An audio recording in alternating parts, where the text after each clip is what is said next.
Hey everyone, and welcome back to the channel. I need to talk to you about something strange.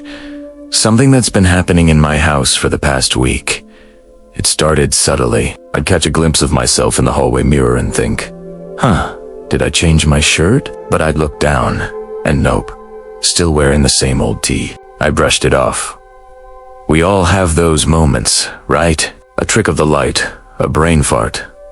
But then it happened again. The next morning, brushing my teeth, I looked up into the bathroom mirror. The person looking back wasn't quite me. The face was mine, but the eyes had a sparkle I hadn't felt in years. The posture was straighter, more confident. This reflection looked like someone who had just aced a huge presentation. Someone on top of the world. I, on the other hand, had definitely woken up on the wrong side of the bed. I leaned in closer, my breath fogging the glass. When it cleared, it was just my regular, tired face staring back. I told myself I was just sleep-deprived. The real weirdness kicked in on Tuesday. I walked past the full-length mirror in my bedroom, and it stopped me in my tracks. The reflection staring back was wearing hiking gear, a light dusting of dirt on their cheeks, and had the most serene, accomplished smile. They looked like they'd just conquered a mountain. I was in my pajamas, about to start a day of answering emails. I waved, feeling ridiculous. The hiker reflection waved back, but with a friendly, encouraging nod, before it shimmered and dissolved back into my pajama-clad self. At this point, I wasn't scared. I was fascinated. It was like my house had turned into a gallery of potential selves. The small, decorative mirror by the front door showed a version of me, dressed to the nines, laughing as if on their way to a fancy party. The reflection in the darkened screen of my television showed a studious me, surrounded by books, a pair of glasses perched on my nose that I don't even own. The polished surface of the kettle in the kitchen reflected a me with flour on my cheek, expertly kneading dough, looking utterly content. Each mirror, each reflective surface, was showing me a different life, a different path. There was the artist me, splattered with paint, standing before a canvas in the reflection of a window pane at night. There was the musician me, fingers flying across a guitar I haven't picked up in a decade, reflected in a polished picture frame. It was a parade of possibilities, a catalog of lives I could be living. I started to think about what it all meant. Was this a haunting? A prank?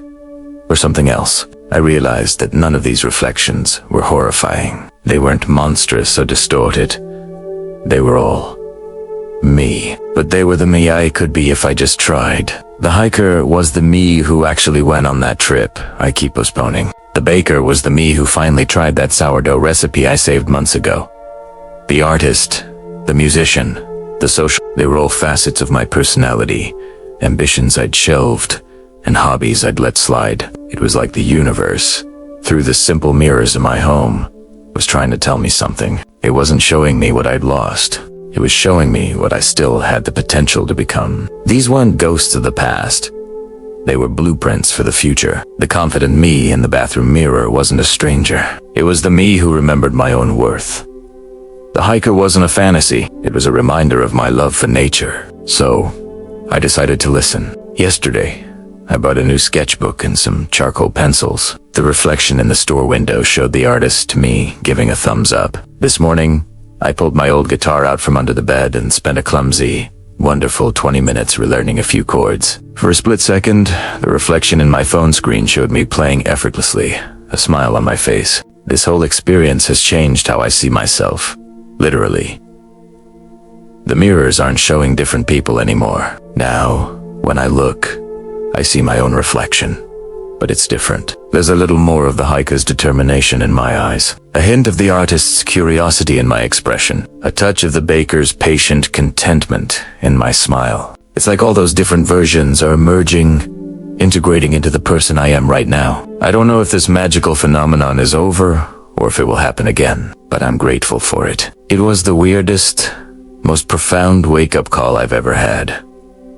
It reminded me that we are not just one thing, we are a collection of infinite possibilities, and it's never too late to explore them, to pick up that old hobby, to take that first step on a new path, to become the person our reflection already knows we can be. What do you all think? Have you ever had an experience that felt like a message from the universe? Let me know your stories in the comments below. I'd love to read them. Thanks so much for listening to my strange little tale. If you enjoyed it, don't forget to like and subscribe for more adventures into the unexplained. See you next time.